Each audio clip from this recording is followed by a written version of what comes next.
cowboy burst through the church doors carrying documents no one had seen before, just as a woman was about to lose the only home her father left behind. Snow swirled across the church floor as the heavy doors slammed against the wall. A ring of ranch keys clinked onto the table in front of Pearl Whitaker. The clerk lifted his pen. No one spoke. Then a gust of cold air rushed in, and every head in the room turned toward the man standing in the doorway, holding a weather-worn document case. Before we begin, tell me where you're watching from, and join us for more unforgettable frontier stories. The last church supper of the season always brought the people of Ruby Ridge together. Families arrived in wagons. Children ran across the yard, chasing one another through the cold autumn air. The smell of roasted chicken, fresh bread, and apple preserves drifted from the church hall and out into the fading light. Inside, Pearl Whitaker stood beside a long wooden table, carefully setting silverware beside chipped white plates. Her hands looked steady. They were not. That morning, a folded notice had arrived from town. The paper now sat hidden inside her apron pocket. 6 weeks. That was all the time she had left. 6 weeks to settle a debt she had never known existed. 6 weeks before Silas Grady could claim the small horse ranch her father had spent 20 years building beneath the pine-covered slopes above Bitter Pine River. Pearl adjusted another fork, then another. Anything to keep her mind from returning to the number written across the bottom of the notice. Families filled the room. Neighbors greeted neighbors. Laughter echoed from table to table. Yet when supper began and people started choosing their seats, an odd space formed around Pearl. No one said anything cruel. No one needed to. The empty chairs said enough. She took a seat near the far end of the table and folded her hands in her lap. The chair beside her remained empty. So did the next one. Across the room, conversations continued. A few glances drifted her way before quickly moving elsewhere. Pearl lowered her eyes. She had grown used to silence. What hurt was how quickly people stepped away when trouble arrived. The church door opened. Cold air swept through the hall. A tall cowboy stepped inside. Dust still clung to his boots. His tan coat carried the marks of long travel. He removed his hat and glanced around the crowded room. Then his gaze settled on the empty seats beside Pearl. Without hesitation, he crossed the hall. Conversations softened. Several heads turned. The stranger stopped beside her table. A faint smile touched the corner of his mouth. "Mind saving me a seat at your table?" For a moment, Pearl simply stared at him. His eyes were calm, friendly, as though sitting beside her was the most natural thing in the world. "No," she said quietly. "I don't mind." He pulled out the chair and sat down. The room seemed to hold its breath. Then slowly, conversations resumed. "My name's Clay Bennett," he said. "Pearl Whitaker." "Nice to meet you, Miss Whitaker." The supper began. At first they spoke only a little, but Clay had a way of telling stories that felt easy. He described wild horses in the Idaho mountains, a mule that had once stolen an entire sack of apples, a snowstorm that trapped 3 cowboys inside a trading post for 4 days. Pearl tried not to smile. She failed. The laugh escaped before she could stop it. The sound surprised her almost as much as it surprised him. "There it is," Clay said. "What?" "That smile." Pearl looked away, embarrassed. Outside, darkness settled over Ruby Ridge. Inside, the lamps cast warm circles of light across the tables. For the first time in many months, the weight on her shoulders felt lighter. When supper finally ended, people began gathering coats and saying goodnight. Clay walked beside her toward the church entrance. "I was wondering something," he said. Pearl looked up. "Can I stop by your ranch tomorrow?" Before she could answer, a feeling made her glance across the room. A man stood near the back wall. Silas Grady. One hand rested on a black leather folder. the same folder that held the papers threatening her future. His cold eyes moved from Pearl to Clay, then back again. The smile slowly disappeared from Pearl's face, and for the first time that evening, she remembered exactly how little time she had left. Silas Grady remained where he stood near the back wall of the church hall. The leather folder never left his hand. Neither did his stare. Clay followed her gaze. "Friend of yours?" he asked quietly. Pearl almost laughed at the idea. "No." She pulled her shawl tighter around her shoulders. "Just a man with paperwork." Clay glanced across the room. Silas turned and walked away before either of them could say another word. Outside, the October air had sharpened. The mountains beyond Ruby Ridge stood dark against a sky crowded with stars. Pearl started toward her wagon. Clay walked beside her.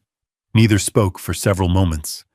The sound of boots on packed dirt and distant horses shifting in their hitching lines filled the silence. Finally, Clay cleared his throat. "So, can I stop by tomorrow?" Pearl looked ahead toward the road leading home. Most people asked questions. Most people offered advice. Most people disappeared when they learned there was trouble.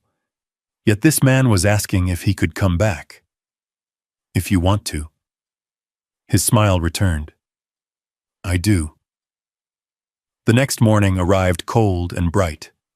Pearl was already outside before sunrise.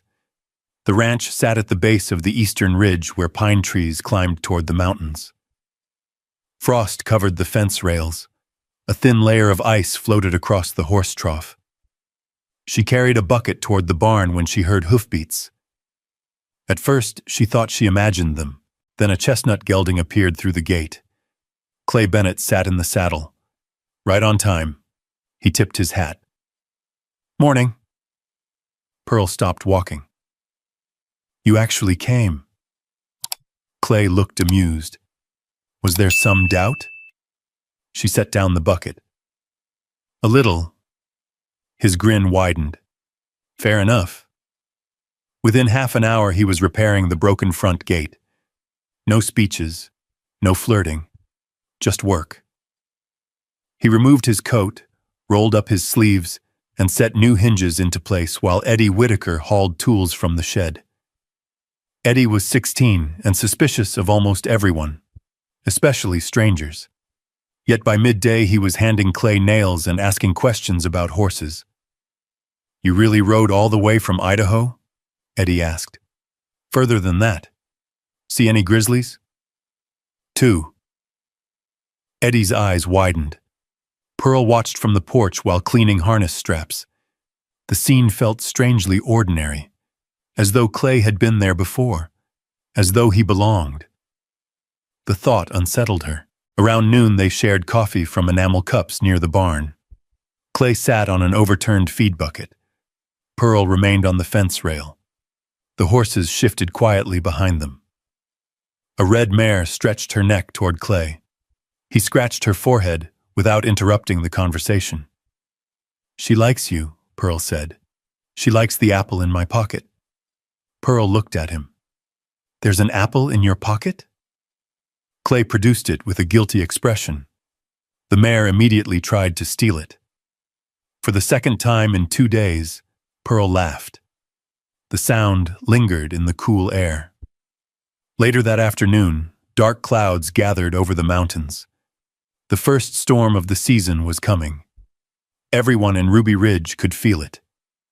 Clay spent the next several hours helping Eddie move hay bales into the storage shed before the weather arrived. By sunset, the yard looked different. Tidier, stronger, ready. Before leaving, Clay paused beside the porch steps. "I'll come by tomorrow." Pearl folded her arms. "You already decided that?" "Seems efficient." She shook her head. "You always this stubborn?" "Only when necessary." The next day he returned, and the day after that. Soon a rhythm developed. Clay repaired a leaking section of fence, helped reinforce the stable doors, cleaned out a clogged water channel that had been causing problems for months. He never acted as though Pearl owed him anything, never pushed for answers, never asked about the debt. 1 week passed, then another. People in town started noticing. At Dawson's Mercantile, conversations quieted whenever Pearl entered. At the post office, heads turned. At the diner beside the train stop, she overheard whispers. Most ignored them. One afternoon, while purchasing lamp oil, she heard something she couldn't ignore. 2 ranch hands stood near the counter. Colorado's still waiting for him. That management job? Best position around, house included.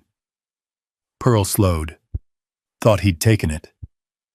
So did I. Man would be crazy not to. The words stayed with her all the way home. That evening she found Clay sitting on the hillside above the ranch. The sun was sinking behind the mountains. Orange light stretched across the valley below. Clay was studying something in his hands. A folded map. He didn't notice her at first. His attention remained fixed on markings faded from years of use. Pearl stopped several yards away. The wind moved through the grass between them. After a moment, Clay looked up. For the first time since they'd met, something flickered across his face. Not surprise, not guilt. Something closer to hesitation. Pearl's eyes dropped to the map, then back to him. The valley below glowed gold beneath the setting sun. And suddenly, she realized there were still things about Clay Bennett she did not know. Important things. Things he had chosen not to tell her. The map remained in his hands as the last light faded from the mountains. For a few seconds, neither of them spoke. The wind moved across the hillside, bending the tall grass in slow waves below the darkening sky. Clay folded the map carefully. Not quickly. Not like a man caught doing something wrong. Just a man deciding whether to explain. You travel with that everywhere? Pearl asked. Most places. What is it? He looked down at the worn paper, a reminder. The answer explained almost nothing, yet something in his voice kept her from pressing further. Below them, the lamps of Ruby Ridge began to appear one by one. Small squares of yellow light scattered through the valley. Clay stood and tucked the map inside his coat. Storm's coming. Pearl glanced toward the western ridge. Heavy clouds were already swallowing the last of the sunset. You sound certain. I've seen enough winters to know when the mountains are warning people. The storm arrived 2 days later. It came fast. The first snow began before dawn. By breakfast, visibility had dropped to less than 100 yards. By noon, drifts were piling against barns and fence posts. The Bitter Pine River disappeared beneath blowing white sheets of snow. Everyone in Ruby Ridge stopped what they were doing and prepared for winter. At the Whitaker Ranch, Clay worked beside Eddie from sunrise until dark. They secured stable doors, moved feed sacks into dry storage, checked every horse twice. Pearl spent most of the day carrying lanterns, blankets, and hot coffee between buildings. At dusk, the three of them finally gathered inside the barn office. A small stove crackled in the corner. Snow tapped softly against the window. For a little while, it felt safe. Then the knock came. 3 hard strikes against the door. Everyone looked up. Clay opened it. Silas Grady stepped inside, brushing snow from his coat. The warmth in the room vanished instantly. I won't stay long, Silas said. His eyes settled on Pearl. I only came because certain matters can't wait. Pearl already knew she wasn't going to like what came next. Silas removed several folded documents from his leather folder. The debt isn't what you think it is. Pearl stood. What does that mean? It means your father signed an additional agreement. He unfolded the paper. There was a second obligation attached to the original note. Eddie moved closer to his sister. Pearl stared at the document. The signature looked like her father's. The amount written beneath it made her stomach drop. It was nearly double. That isn't possible. Unfortunately, it is. Silas's voice remained calm. Too calm. With penalties included, the entire balance becomes due immediately. Snow rattled against the roof. Nobody spoke. "You're lying," Eddie finally said. Silas looked at him almost sadly. "I wish I were." Then he handed the papers to Pearl. "You should read them carefully." The door closed behind him moments later. The storm swallowed the sound of his departing horse. Pearl remained standing. The papers felt heavier than they should have. Clay read them after she did. His expression didn't change. That worried her more than if it had. "Well?" she asked. He looked at the signature, then at the date, then back at the signature again. "I don't know." It was the first uncertain answer she had heard from him. The following days were worse. News spread through Ruby Ridge. It always did. People began whispering in stores, at church, outside the post office. Some believed Silas, others weren't sure. Most simply avoided taking sides. The isolation Pearl had felt before returned. Only now it was heavier. One evening she found herself standing alone inside the main stable. Snow blew through the gaps between the boards. The horses shifted quietly in their stalls. The debt notice rested on a workbench beside her. So did a pen. The offer Silas had left was simple. Sell the ranch, walk away, end the fight. Pearl picked up the pen. Her fingers tightened around it. Maybe her father really had signed the papers. Maybe the ranch was already lost. Maybe she was only delaying the inevitable. The stable door opened. Cold air swept inside. Clay stepped through. Neither of them spoke. He saw the paper, saw the pen, understood immediately.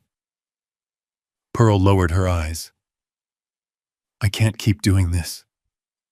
The words barely rose above the wind. Clay walked to the workbench. For a moment he simply stood beside her. Then he placed his hand gently over the document, not taking it away, not forcing anything, just stopping the next step. "Not yet." Pearl looked at him. The lantern light flickered between them. Outside, the storm howled across Ruby Ridge. Inside, everything felt strangely still. For the first time since her father's death, she allowed herself to lean against someone else's strength. Only slightly. Only for a moment. Clay didn't move away. His hand remained over hers. Warm. Steady. Neither of them noticed how long they stood there. The silence said enough. But before dawn came, before the storm had fully passed, before either of them could imagine what was waiting beyond the next morning, Clay Bennett disappeared. No note, no explanation, no goodbye. Only fresh snow stretching across the ranch yard and a set of hoof prints leading away from Ruby Ridge. By sunrise, they were already vanishing beneath the wind. Pearl stood on the porch with her coat pulled tight around her shoulders. The mountains looked colder than she had ever seen them. For a long time she stared toward the road Clay had taken. No rider appeared. No explanation came. Nothing. Eddie searched the barn, the stable, the bunkhouse, even the creek trail behind the cottonwoods. By noon, he returned with snow on his boots and frustration written across his face. "He's gone." Pearl nodded. She already knew. The days that followed moved slowly, painfully. The storm finally passed, but the silence it left behind seemed worse. Every morning Pearl found herself glancing toward the gate. Every afternoon she caught herself listening for hoofbeats. Every evening she felt foolish for doing it. Clay never came. The map, the Colorado job, the strange look on his face that evening on the hill. Now it all seemed clear. He had simply left, like so many others before him. The hearing was scheduled 3 days later, at 10 o'clock on Saturday morning, inside the same church where they had first met, the same church where he had asked for a seat at her table. Ruby Ridge woke early that day. Wagons lined the street. Men stood outside the mercantile discussing the case. Women whispered near the post office.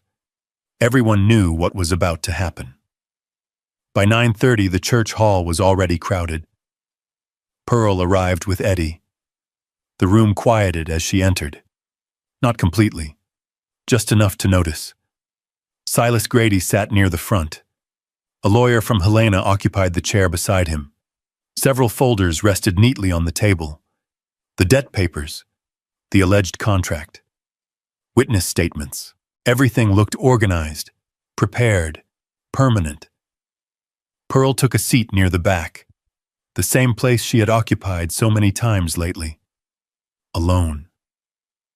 The hearing began. One document after another was presented. Dates, amounts, signatures, old records. The lawyer spoke calmly, confidently. Each page seemed to push the ranch farther away. Several townspeople testified that Pearl's father had spoken of debts before his death. Others admitted they knew little. No one could challenge the documents directly. The room gradually shifted. Pearl could feel it happening. People who had once nodded kindly now avoided her eyes, not because they disliked her, because they believed she had already lost. Near noon, the clerk reviewed the final paperwork. The transfer order sat ready. Only signatures remained. Eddie leaned forward beside her. "This isn't right." Pearl placed a hand on his arm. For once, she had no answer. No fight left. No miracle coming. Only facts. Or at least what appeared to be facts. The clerk dipped his pen into the ink bottle. Silas adjusted his vest. The lawyer smiled faintly, and something inside Pearl finally settled. Not hope, not peace, acceptance. She stood slowly. Every head turned. The room became very quiet. From her coat pocket, she removed the ring of ranch keys, the stable key, the feed storage key, the workshop key her father had carried for years. Pearl walked forward, then placed them gently on the table. The small sound of metal against wood seemed louder than it should have been. No tears came. No speeches. No begging. Just dignity. The room remained silent. Even Silas appeared surprised. Pearl stepped back. The clerk reached for the transfer papers. Then the church doors burst open. Cold air rushed inside. Snowflakes swirled across the floorboards. Every head turned at once. A man stood in the doorway, dust-covered, travel-worn, breathing hard. Clay Bennett. For a moment nobody moved. Behind him stood an elderly man carrying a leather satchel, and behind them came a third man holding a long wooden document case. Clay's eyes found Pearl immediately. He didn't smile. He simply nodded once, as though he had been racing against time and had arrived with only seconds to spare. "Sorry I'm late," he said. Then he walked straight toward the front of the church. The room exploded into whispers, and Silas Grady suddenly looked far less comfortable than he had a moment earlier. Snow melted from Clay Bennett's coat onto the church floor as he crossed the room. The elderly man beside him carried himself carefully, one hand resting on a worn leather satchel that looked older than most of the buildings in Ruby Ridge. The third man placed the wooden document case on the front table. Nobody spoke. Even the clerk had stopped moving. Pearl remained where she stood. For a moment she forgot to breathe. 3 days. 3 days of wondering. 3 days of believing he had ridden away. Clay finally looked at her. There was apology in his eyes, and something else. Determination. "Before any transfer is signed," he said, turning toward the clerk, There are records this town needs to see. Silas rose from his chair. This hearing is already underway. So it is. Clay's voice remained calm. Which is why the truth should be part of it. The elderly man stepped forward. My name is Walter Finch. Several older residents immediately recognized the name. A murmur spread through the room. Years earlier, Finch had served as a county records notary before retiring to a settlement near Helena. The old man opened his satchel. Inside were copies of land filings, payment receipts, and registry documents, carefully preserved, carefully dated. One by one they were placed on the table. The room grew quieter with every page. The original ranch agreement was there. So were payment records made by Pearl's father. Then came something nobody expected. A second document, older than the one Silas had presented, bearing the same reference number, but entirely different terms. The clerk adjusted his spectacles and read silently. His expression changed. The lawyer beside Silas leaned forward, then read it again. Silas's confidence began slipping away. "What is this?" someone asked. Walter Finch answered. "The original filing." He tapped the paper gently. "The version recorded with the county." The church fell silent. The lawyer took the document, compared signatures, compared dates, compared seals. Several long minutes passed. Nobody moved. Finally, the lawyer lowered the papers. "The amendment Mr. Grady submitted contains alterations." Silas immediately stood. "That's absurd." But his voice lacked conviction. The lawyer ignored him. The amounts were changed. The clerk looked up. "The debt claimed against the Whitaker property is not supported by the original filing."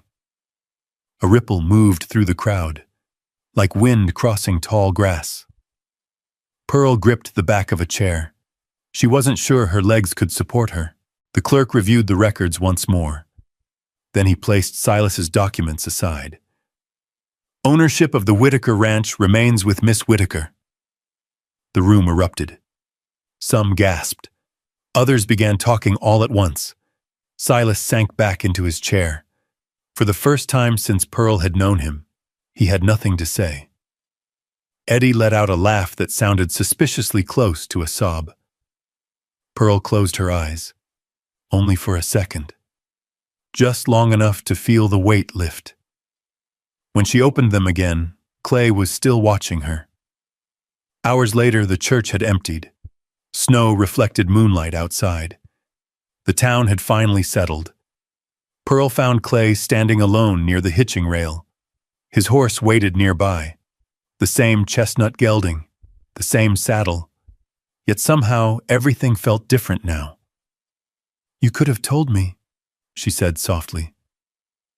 Clay nodded. "I know." She looked at him. "Where did you go, Colorado?" The answer surprised her. He reached into his coat and removed the folded map she had seen weeks earlier. "I went to turn something down." Pearl waited. The ranch position. The cold wind moved through the street. Clay stared toward the dark mountains. "I spent years saving money." His voice remained steady. "Every cattle drive, every horse contract, every winter job." He smiled faintly. "I thought owning land was the thing I wanted most." Pearl listened. The records weren't easy to find. The witnesses weren't easy to reach. He paused. "Most of my savings paid for the search." Pearl stared at him. The realization arrived slowly. Then all at once. "You gave it up." Clay looked back at her. "No."